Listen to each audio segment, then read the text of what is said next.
The killing of Breonna Taylor led to nationwide protests and drew the attention of the Black Lives Matter movement and demands for police reform. Taylor was shot multiple times by officers who entered her home on a no-knock warrant during a narcotics investigation. And her boyfriend opened fire as police burst in. He says police did not identify themselves and he thought he was defending himself from a robbery. The warrant was connected to her ex-boyfriend, a known drug offender who used her address for mail and shipping. The announcement has led to marches and protests. Several people already arrested in Louisville. There's a curfew in the city that took effect just a few minutes ago. Police earlier today declared an unlawful assembly, and that was 4 hours before the curfew. Officers considered the use of tear gas to break up the crowd, and they began making arrests. You can hear their officers also fired rubber bullets at the crowd. They used the less lethal means to push the protesters back. And again, this all started happening about 4 hours before tonight's curfew took effect. Joining us now is community activist Barry Axius, and let's just start with your reaction to the grand jury's decision not to indict these officers directly in the death of Breonna Taylor. I'm not shocked, nor am I surprised. I know that oftentimes I think folks believe that this system, this unfair system, this American justice system that does not defend or does not support or serve the Black community would do something different, especially in this Breonna Taylor case, but it's more of the same thing. I mean, we've been here before with Trayvon Martin in 2013. We've been here before with Mike Brown 2014. And if you just look into the last 6 years by itself, all of the verdicts that didn't go the way that people thought, Eric Gardner, Freddie Gray, Tamir Rice, Sandra Bland, I mean, the list goes on and on and on. So for me, being a soldier on the ground, doing the work, understanding what the system I'm dealing with, this to me is just another, hopefully, awakening for our people to understand that we will not get justice in this corrupted system.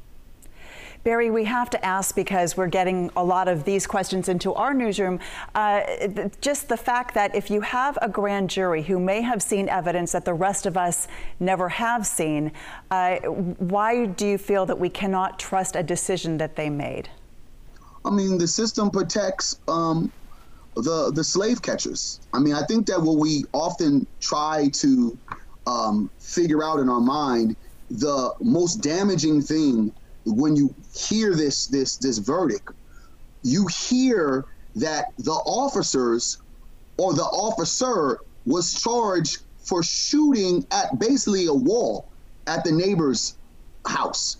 I mean, you don't even get the charges, which is a slap in the face for Breonna Taylor's family and the people that have nationally screamed for justice for a young lady who innocently got murdered by police officers. I just don't think that we, the people, can sit there and say that justice was served and we can trust the grand jury, because we've seen this before.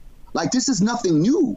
Currently, what we're seeing is exactly the same thing that we saw years before and probably years after, because the system protects law enforcement. That's why we scream, defund the police. That's why we scream, we must have a dismantling of the police unions, because they all are corrupted in the same bed.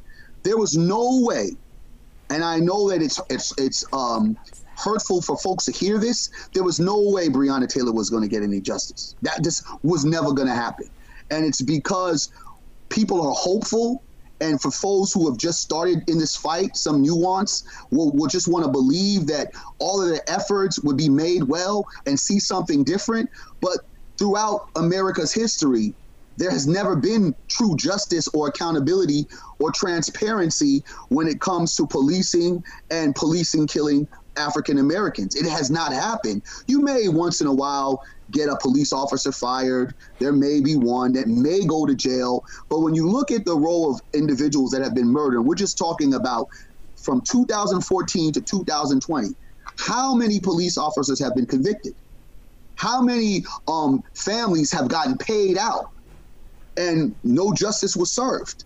How many of these police officers, whether they're staying in the precinct that they did the murder and continue to be police officers, or they're shipped somewhere else to be a police officer? This is just kind of like the fabric of America. And I hope with this Breonna Taylor situation, we finally realize for African Americans and people that have been fighting this fight that we cannot depend on a system to save us.